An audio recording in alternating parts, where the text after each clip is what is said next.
Hello everyone, in this video I will show you how to allow or don't allow special access to use premium text message service in Samsung Galaxy S24. So before starting the video, don't forget to subscribe the channel and also press the bell icon. So first of all, open settings. Now in settings, scroll down and here click on apps. Now in apps, click on this three dot more icon and here click on special access.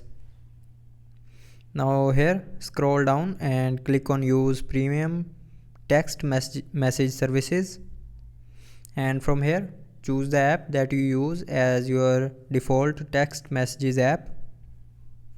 And now if you want to allow the app to use premium text message services, then click on always allow.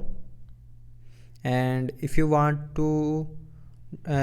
want to allow the messages app to use the premium text message services, then click on never allow. So that's how you can allow or don't allow special access to use premium text message services in Samsung Galaxy S24. So I hope you liked the video. Thanks for watching.